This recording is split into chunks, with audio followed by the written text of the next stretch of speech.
¿Qué ocurrió el 16 de agosto del año 2017? Si quieres descubrirlo, quédate conmigo aquí, en Amantes del Crimen.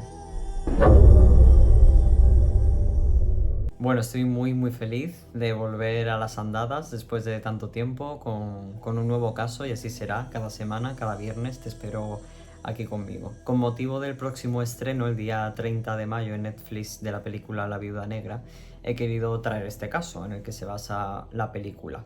Un caso que sacudió España en el año 2017 y que ocurrió en Valencia. No sé qué me pasa con la comunidad valenciana, pero los 3 casos que llevo comentados son de allí. Uno de Alicante, otro de Castellón y ahora de Valencia. Así que bueno, vamos a cerrar lo que es esta comunidad autónoma con sus crímenes y luego me iré por otras. La Nacional está investigando la muerte de un hombre de 36 años. El cadáver fue hallado ayer por la tarde en un garaje del barrio valenciano de Patrais.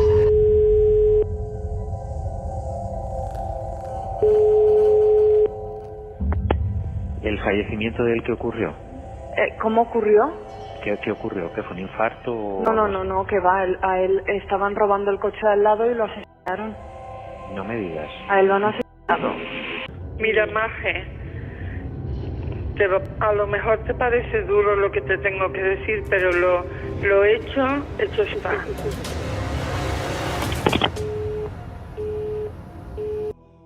Bien, nos situamos, como he dicho, en el día 16 de agosto del año 2017. A las 3:30 de la tarde, una pareja de vecina de esta calle Calamocha, del barrio del Patrex, en Valencia, iban a su garaje, en el número 14, a la última planta, ¿no?, del parking donde estaba situada su moto. Vieron de repente lo que parecía un cuerpo, alguien tumbado en una de las plazas del garaje, y se asustaron. Por tanto, el chico de esa pareja fue a la comandancia de la Guardia Civil, que estaba haciendo esquina de esa misma calle, a alertar que había visto a alguien que estaba allí tumbado y que parecía pues algo malo, ¿no?, y que se había asustado. Los agentes de la Guardia Civil fueron a ver qué había ocurrido. Para este caso me voy a apoyar en el podcast de Onda Cero, donde se extraen llamadas del archivo judicial y declaraciones del juicio que me parecen muy interesantes para complementar este vídeo, así que vamos a escuchar de viva voz al agente, a uno de ellos, de la Guardia Civil, que asistió al lugar del crimen. El cuerpo estaba entre la pared y un vehículo que había aparcado, estaba boca arriba, presentaba varias puñaladas, una bastante grande, a la altura del pecho, estaba ya rígido, las llaves del coche las tenía al lado de la cabeza, entre la cabeza y la mano, las llaves de casa las tenía a los pies, y luego lo que sí que presentaba allí, pues el coche presentaba sangre en la parte del maletero, y se veía un reguero como de gotitas que llegaban hasta el lugar en el que estaba el cuerpo ya desvanecido. Después llegó el equipo forense, la Policía Nacional, y en concreto la inspectora de policía del grupo de homicidios de Valencia, Esther Maldonado, quien ha llevado este caso. Llegaron al lugar y realizaron la primera inspección ocular. Vieron efectivamente que el cuerpo presentaba pues varios apuñalamientos, que después os comentaré exactamente qué dijo la autopsia. Pero en esa primera inspección ocular fue muy importante que descartaran el robo. Descartaron el robo como móvil del puesto que la víctima tenía sus pertenencias, en su cartera tenía unos 50 euros, o sea que tenía su dinero, las llaves del coche, el coche en sí. En los coches de alrededor tampoco había habido ningún robo, por tanto se descartó desde el minuto 1 y se ve pues que efectivamente el móvil era el propio, o sea, el asesino había ido directamente a lo que quería hacer. Los resultados de la autopsia determinaron que efectivamente el motivo del fallecimiento fueron 6 puñaladas, una de ellas con 3 trayectorias. ¿Qué quiere decir esto? Pues que dentro de lo que es la puñalada, si se mueve, se crean más orificios de entrada, más heridas, ¿no? Entonces realmente son 8 heridas a base de 6 puñaladas, todas en la zona, ¿no?, del pecho. Y bueno, pues obviamente tanto el corazón, el pulmón izquierdo, el hígado, todo quedó destruido. La muerte fue muy rápida por la destrucción de los órganos, y encontraron incluso la punta, una puntita de lo que había sido el cuchillo en la columna vertebral, o sea que la violencia era extrema, y por ello se confirmaba también que el ataque fue sorpresivo, no había signos de defensa en el cadáver y había sido totalmente sorpresivo, violento desde el minuto 1, o sea, no había una violencia increciendo, por tanto no hubo un forcejeo. Así que con toda esta información podemos determinar que estaba premeditado, estaba preparado. Si no sabía que esta persona iba a estar ahí a esa hora, que era primera hora de la mañana, por los cálculos, ¿no?, que se realizan, sabían que había ocurrido hace ya varias horas el crimen, y si no sabía que esta persona iba a estar allí. La identificación del cadáver pues determinó que correspondía a Antonio Navarro Cerdán, nacido en Novelda, de 35 años. Así que toca investigar a ver quién quería hacer este daño tan grande a Antonio. Empezaron a llamar a sus amigos, compañeros de trabajo, su familia, y no tenían nada claro. O sea, todos decían que era una persona divertida, maravillosa, un hombre cariñoso, una buena persona. Era ingeniero, trabajaba en una empresa de conservación de carreteras, y por tanto tampoco había nada de negocios ilegales ni nada turbio que pudiera relacionarlo con el mundo criminal, ¿no?, que alguien pudiera tener motivos para querer matarlo. Así que estaban un poco viendo de dónde podían tirar, de qué hilo podían sacar información. Antonio era un hombre recientemente casado, llevaba 11 meses casado con María Jesús Moreno, una mujer enfermera de 26 años, también procedente de Novelda. Por tanto, pues entre todos los interrogatorios que realizan a su entorno, por supuesto María Jesús pues también fue un interrogatorio largo, una entrevista pues larga y tediosa. Ella iba acompañada de su amiga Rocío y deciden hacer los interrogatorios por separado.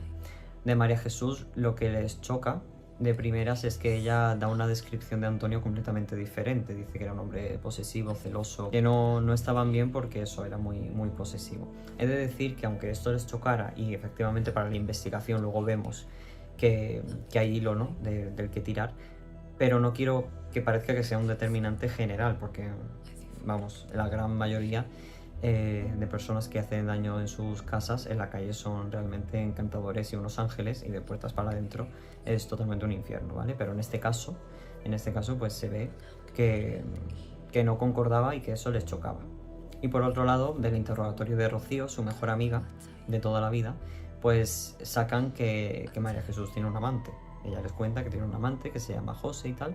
Entonces ven, ese es el único palo del que pueden ver, de la única pata que cojea, ¿no?, en la vida de Antonio, y por ahí empiezan a ver un poquito de luz del camino, ¿no?, por el que tirar y ver si pueden descubrir algo acerca de este violento y cruel asesinato. Es curioso porque aunque todavía no hay nada claro, ni pruebas, ni indicios, ni nada que les pueda indicar que esta sea la vía correcta, sí que catalogan la operación como Viuda Negra, Operación Viuda Negra, porque ven que por ahí es. Aunque era muy pronto, y de hecho la propia inspectora Esther Maldonado pues cuenta, ¿no?, que sus compañeros le decían que a lo mejor se estaba flipando un poco, pero ella sabía que era por ahí, y como veremos pues no se equivocó. Empiezan a escarbar y sí, hay infidelidades, múltiples infidelidades, es una relación problemática por ello, y justamente parece que lo intuyó, pero María Jesús llama un día a Esther que quiere hablar con ella, llama allí a comisaría y tal, que quiere hablar con ella para comentarle que ella había dicho que la noche de la mañana del crimen ella estaba trabajando, pero que había mentido, que había estado con su amante, con José, había dormido con él. Ya han pasado 8 días del crimen, y tras estas incongruencias solicita el grupo de homicidios al juez intervenir las llamadas. Pinchan el teléfono de María Jesús para escucharlas y ver qué pueden sacar, ¿no? Bueno, pues empiezan a escuchar sus conversaciones con José, con Rocío. José es el principal sospechoso, sospechan que quien lo ha hecho es un amante de ella. Entonces él es el foco principal, también interviene en su teléfono, pero no sacan nada. O sea, empiezan a escuchar cosas que no les cuadra, como por ejemplo que María Jesús en una llamada estaba súper afectada por la pérdida de su marido, y justo la siguiente llamada está muy feliz hablando con su amiga pues de sus aventuras, ¿no?, y de sus cosas. Entonces son registros, ¿no?, y estados de ánimo que no les cuadran mucho a la policía, pero no sacan nada ni de ella, ni de él, ni nada raro. Para María Jesús, en las llamadas, en varias de ellas se escucha que aunque se siente mal por decirlo, esto que ha ocurrido para ella ha sido una liberación, porque está empezando a vivir la vida que quería. Estamos en septiembre ya del 2017 y ocurre pues un suceso que hunde al grupo de homicidios de Valencia, que es el asesinato del subinspector de este grupo, que es Blas Gámez, en un caso que, si queréis que lo comente, lo podéis dejar en comentarios. Fue el caso que ocurrió en Valencia, en el cual una persona se encontró en una maleta el torso de una persona tirado en la basura. Entonces, bueno, así como resumen, del caso, pues este señor Blas Gámez, el subinspector y otro agente fueron al lugar donde ocurrieron los hechos y el asesino que lo había hecho pues apuñaló al inspector y lo mató. Y el agente que iba con él abatió a tiros al asesino. Fueron 7 tiros y lo abatió en ese momento. Fue también un caso tremendo que ya te digo, si quieres saber más de él, que es interesante, déjamelo por comentarios. Bueno, pues este suceso por supuesto hundió al grupo, seguían la investigación, no sacaban nada en claro, se veían sí que pues que María Jesús tenía sus amantes, había conocido a un chico que se llama Sergio en Barcelona y tenía ahí una affair, con José le iba muy bien, incluso estaban hablando de irse a vivir juntos, pero no había nada raro, ni indicios, ni nada. Y aquí en este punto, que ya estamos en octubre del 2017, la inspectora Esther pues comenta algo que estoy totalmente de acuerdo y lleva razón, ¿no? Que las prisas en las investigaciones, sobre todo en homicidios, no son buenas y que hay que tener paciencia y saber esperar porque en algún momento el criminal comete un error. Y así fue, llegó el error. Has enviado el paquete, ¿no? Sí, Vale, sí. vale. Sí, ya está. Y le he mandado a entrar en la plataforma y les he mandado la foto como que estaba enviado y así ya está. ¿Qué te iba a decir? Por Dime. favor, es que no estoy bien. Necesito que me digas qué ha pasado porque en teoría yo creía que habías estado bien. Es que no puedes decirme ya hablaremos tranquilamente, o sea, estoy mal. Ya. O sea, yo no sé qué Pues, ha pasado. No, es que me ha venido a la cabeza que es verdad que tu madre tiene toda la razón, que tienes que desconectar de tu casa. Me ha venido a la cabeza que en cierta medida también tendrás que desconectar de mí porque yo te lo voy a recordar cada día que me veas. Jamás te dije que eso yo Ya, lo pero- tenía que no, o sea, es que ni lo pensaba. O sea, te prometí que no lo iba a relacionar y así ha sido. Es que me lo acabas de recordar tú porque es que no lo tengo yo en mente eso nunca. Pues me han bajado un bestial. Ya, pero es que eso te lo pondrás tú en tu cabeza, ¿no? O sea, no intentes poner tus pensamientos en los míos porque te vas a equivocar. El otro día llamé a la policía. ¿Qué dices? A mi amigo. ¡Ah, Dios! a mi amigo. Salva, no hagas locuras, ¿eh? No, llamé a mi amigo. No voy a hacer locura. Y le pregunté así, tal, no sé qué, esto, ¿me puedes mirar? Y me ha mirado. Hay otra persona ahí que no sé quién es. Un tal José Antonio, no sé qué, no me acuerdo el apellido. Sí, también le hablé de él, el publicista. ¿Te acuerdas el publicista? Y también me han dicho que te vas con él a Italia. Sí. Sí, pero con más gente. Entonces, claro, pues me ha dado un bajón porque, claro... Pero Bueno, Salva, a ver, escúchame. Ya, es que, pues es todo, es el no saberlo. Tú eres libre y puedes hacer lo Claro, que quieras. pero si eso Lo ya sé. se habló. Ya, pero por lo menos saberlo, por lo menos decir, ¿Cómo te lo...? mira, Pero, a ver, ¿cómo te lo...? A ver, pero escúchame, entonces... ya, O sea, ¿me están investigando a mí? a ti o a él, porque él lo sabe. Hostia. O sea, aquí ya se ve, en ese momento que no se sabía nada, pues se pueden sacar varias hipótesis. Que lo ha hecho él y que ya lo sabe, lo están cubriendo, pero esa forma de alarmarse, de esa preocupación de ¿qué has hecho qué? Es como que a ella le va a caer algo encima, ¿no? O que lo ha hecho él porque ella se lo ha pedido, podría ser también. En fin, se ve que es algo raro. Tras esta conversación quedan en un bar, en una esquina el tapeo, y se les hace un seguimiento, y lo que les llama la atención al grupo de homicidios es que él no encaja con el perfil que ella tiene, ¿no? De sus otros amantes. Él difiere muchísimo, es un hombre pues, que tiene 47 años, le saca bastante edad, con un físico muy diferente al resto y en definitiva un perfil de persona que no les encaja. Se determina su identificación, es Salvador Rodrigo Lapiedra, que trabaja como celador en el mismo hospital donde ella trabaja, o sea, se conocen de eso hace ya varios años y mantienen una relación desde hace esos años, unos 2 años más o menos. Por tanto, se conocen desde hace bastante.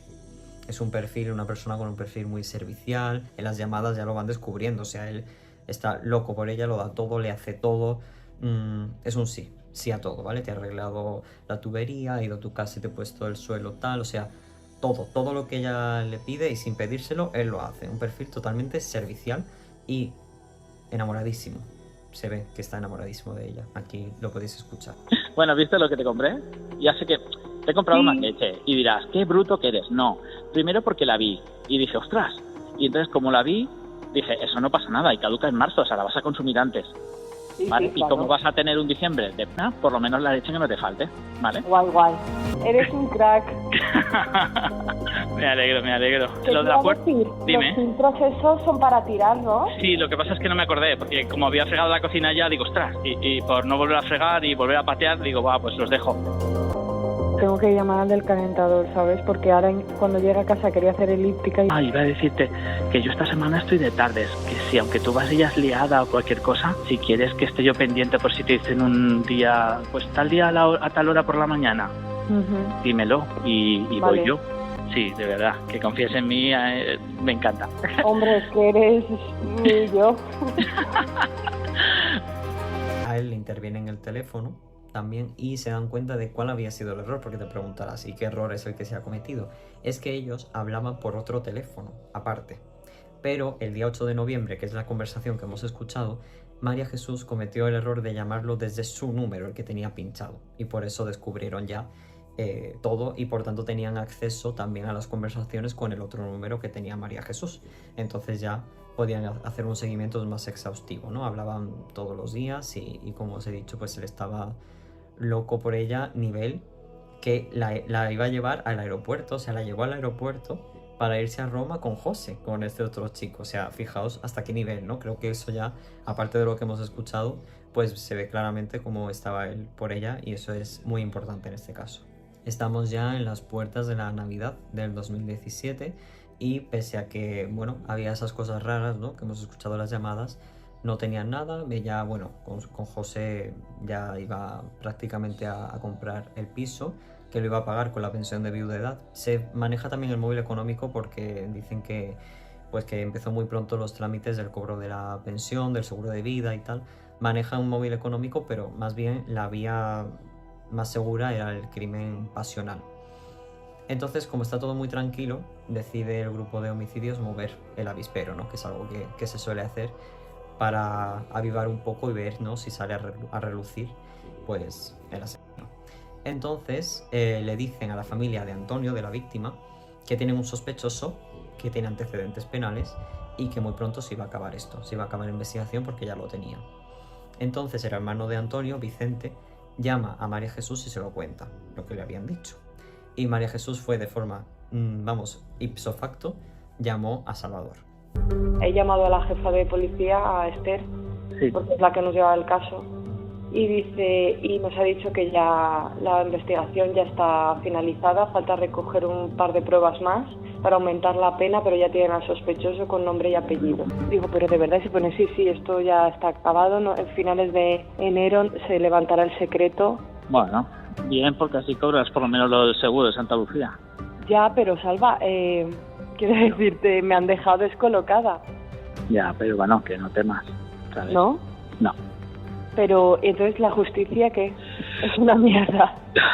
No, estás temiendo por mí, no temas, ya te lo digo yo, ¿vale? Vale, ¿y la justicia? O sea, ¿existe? Mira, existirá, supongo. Quizás lo que haya ocurrido es que igual tienen a alguien, algún sospechoso que ya hubiera tenido algún delito y quieren recabar más información para atacárselo a esa persona, ¿vale? Es lo que he pensado. Me tendría que estar investigando a mí y no me están investigando, ¿me oyes? ¿Y cómo lo sabes? Porque, ¿cómo van a investigar? ¿Desde su casa? Situamos ya en el día 28 de diciembre, ya ella se iba a ir a Roma con José.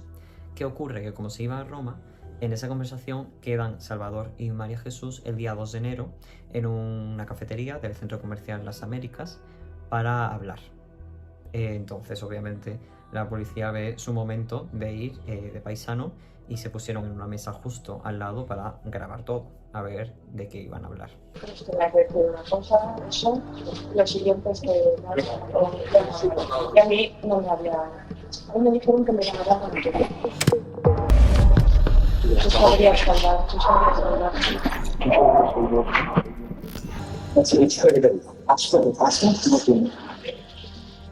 no me estás metiendo miedo.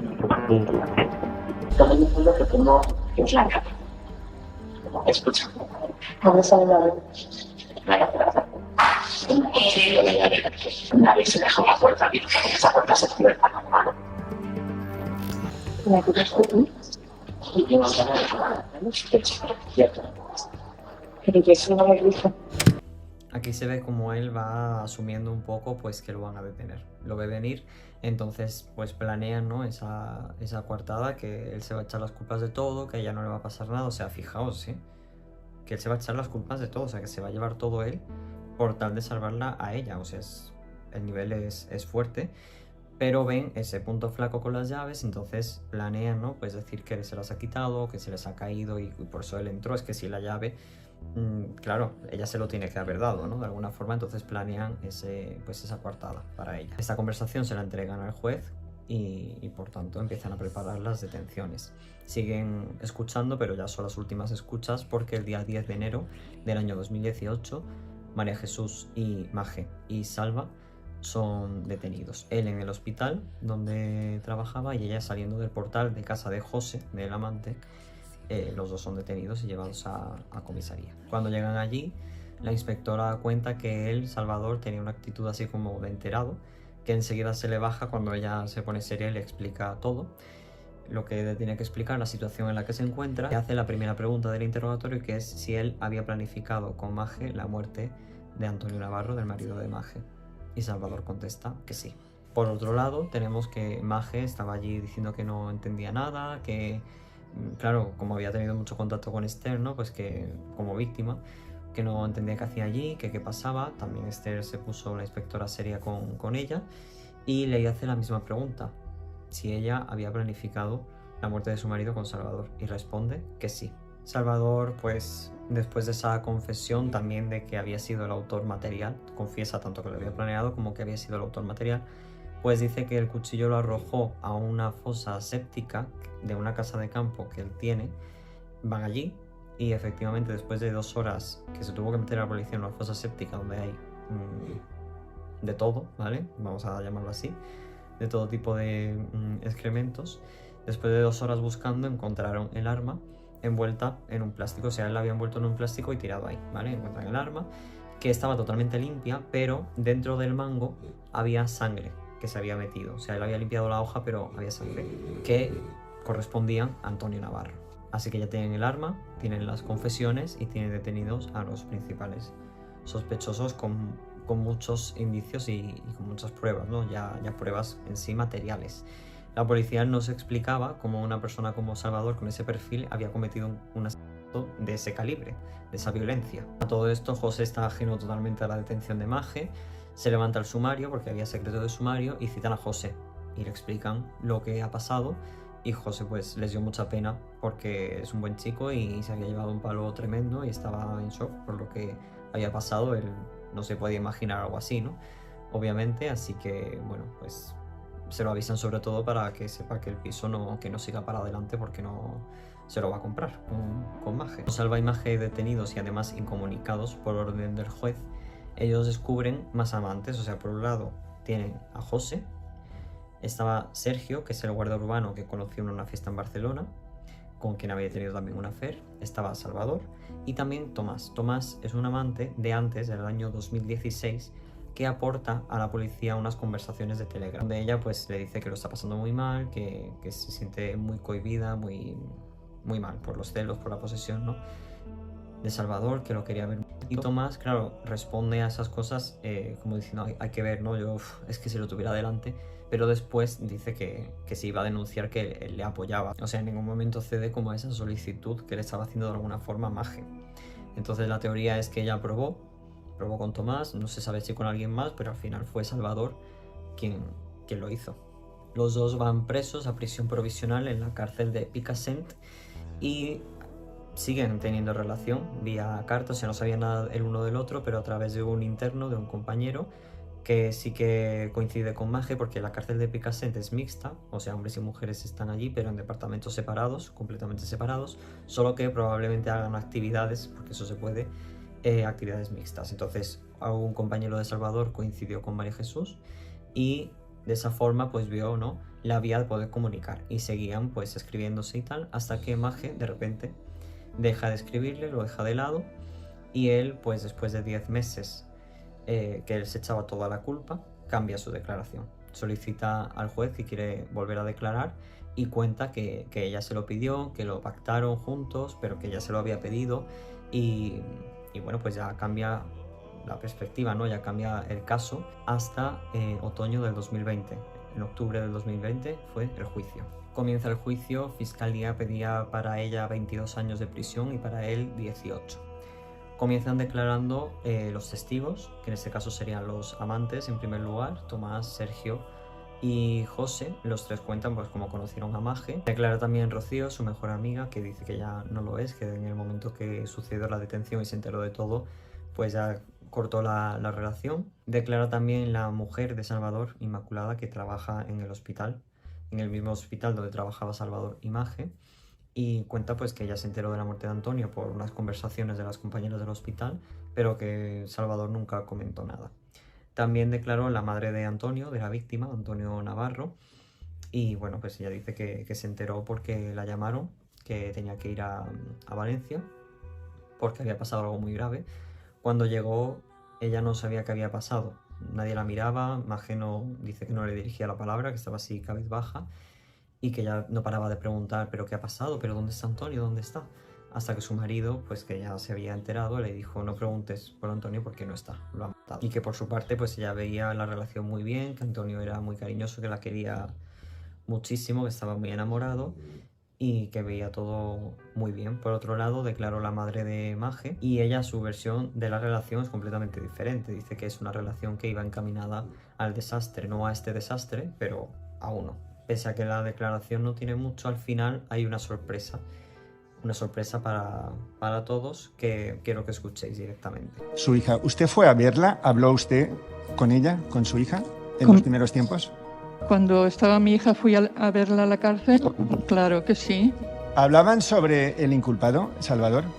Pues sí, lo que hablaba a lo mejor, yo no me acuerdo, pero poca cosa hablábamos de Salvador. Sí que le decía que cómo había podido matar a una persona. Eso sí que siempre lo he dicho y sigue estando en mi cabeza, que la vida es lo más grande que tenemos y quitarle una vida a una persona ya hay que tener lo que hay que tener. Porque vamos, el día que recogió un papel en que ponía las puñaladas que le habían dado y los órganos que le habían destrozado, pues nos cogimos las dos una buena llorera. Se pusieron a llorar las dos. Las dos nos pusimos a llorar mucho. Porque sí, porque es para llorar. Antes de ver ese papel donde aparecían las puñaladas, María Jesús no tenía ni idea de cómo había sido, claro. Pues para nada. María Jesús, bueno, yo no sé si se ha hablado aquí ni nada, pero María Jesús le dijo Salvador que se había escondido, que se había enfrentado a Antonio y se habían peleado. Que se había enfrentado a Antonio y se habían peleado y defendiéndose lo había matado. Y luego resulta... Ella le dijo que Salvador le había dicho eso. Sí, que Salvador le había dicho que se había escondido y se había enfrentado a Antonio y se habían peleado y en defensa propia lo tuvo que matar. Ya. Eso es lo que le dijo Salvador a mi hija. Perdón, al hilo de lo que la defensa le ha preguntado y se ha contestado, esa conversación que dicen que mantuvieron fue antes de que ingresara en prisión. Antes de que ingresara en prisión. Es que esta declaración es muy fuerte porque lo que está diciendo es que antes de su ingreso en prisión, antes de su detención, Maje ya sabía que lo había hecho Salvador. Y dice, me dijo que Salvador le había dicho que se había escondido.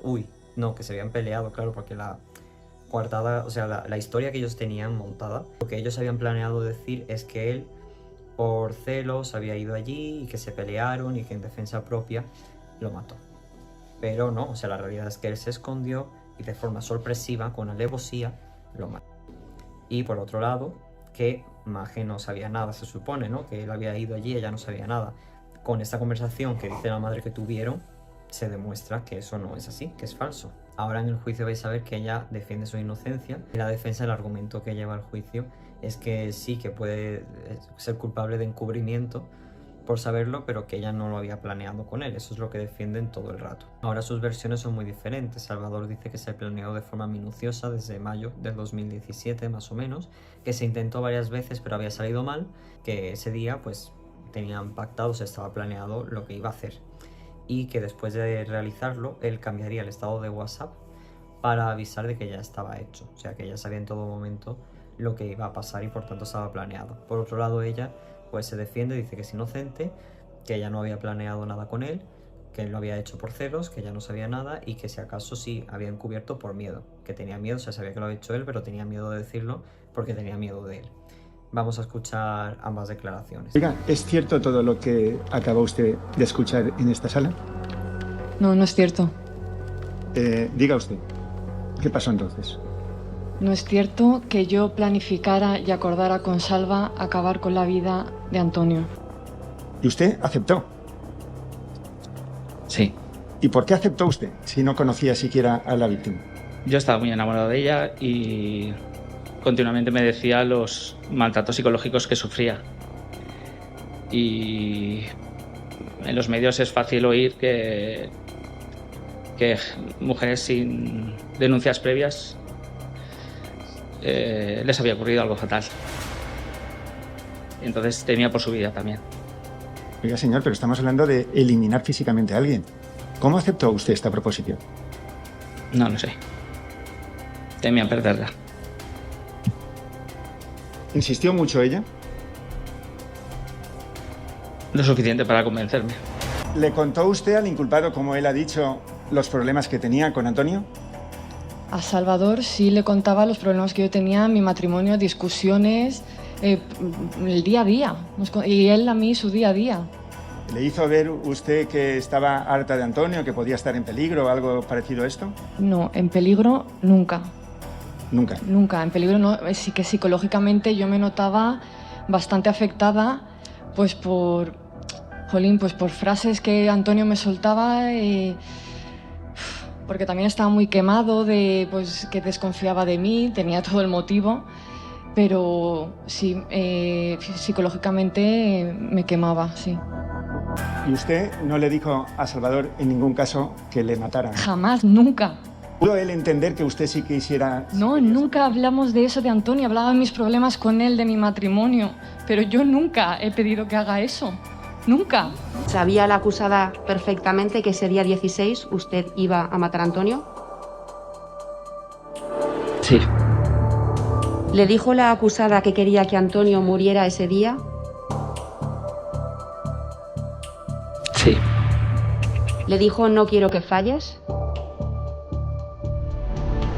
Sí. Cogí mi moto, fui a su garaje, me escondí en una de las plazas.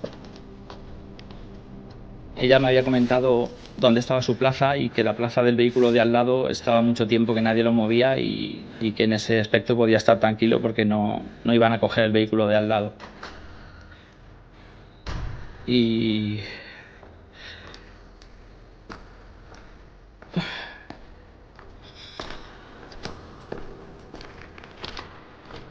cuando bajó lo sorprendí. Fue todo muy rápido, no me corro. Llevo estos últimos años intentando olvidarlo.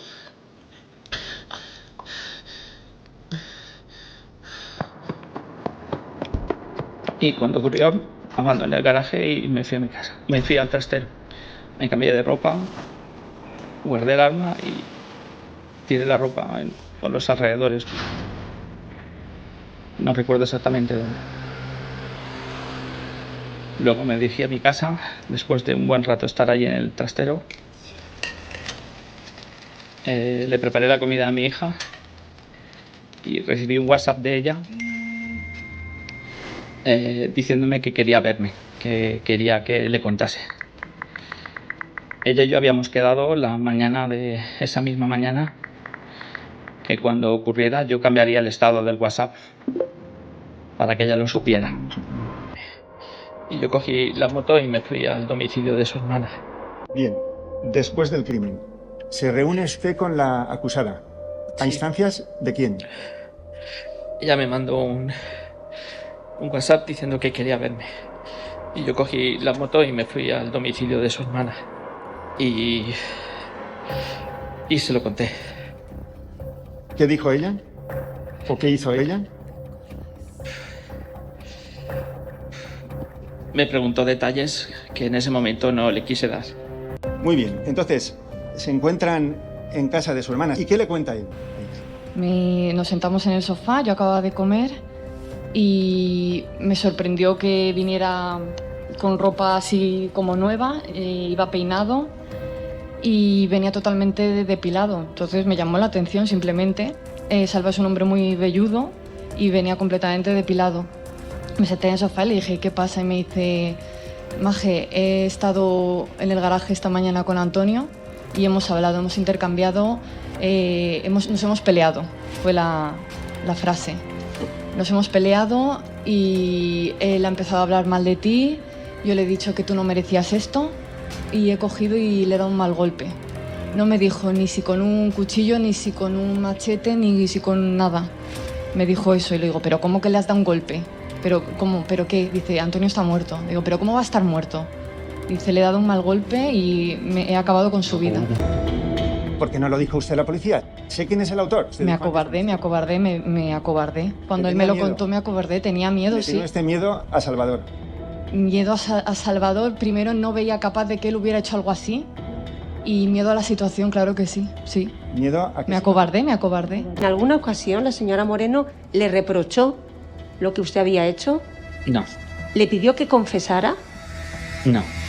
Con todas las declaraciones, todas las pruebas aportadas y toda la información del caso, ahora era el turno del Tribunal del Jurado de determinar si eran inocentes o culpables. 1. Por unanimidad, declarar que Salvador Rodrigo Lapiedra es culpable de la muerte intencionada de Antonio Navarro Cerdán. 2. Por unanimidad, declarar que María Jesús Moreno Cantó es culpable de la muerte intencionada de Antonio Navarro Cerdán. Después del veredicto del jurado, era el momento de dictar sentencia y finalmente Maje fue condenada a 22 años de prisión y Salvador a 17, de los cuales se restaría a ambos el tiempo que llevaban en prisión provisional. Desde entonces cumplen condena en la prisión de Picassent, aunque Maje se encuentra en la prisión de Fontcalent, puesto que fue madre, quedó embarazada dentro de prisión. Y como en esa prisión no hay módulo de maternidad de madres, pues pasó a Fontcalent. Hasta que su hijo o hija tenga 3 años de edad, pues estará allí cumpliendo su condena y luego volverá a Picassent. Finalmente espero que te haya gustado, que hayas disfrutado de este caso tan interesante. Si es así, déjamelo en comentarios y nos vemos el próximo viernes a las 4 aquí en Amantes del Crimen.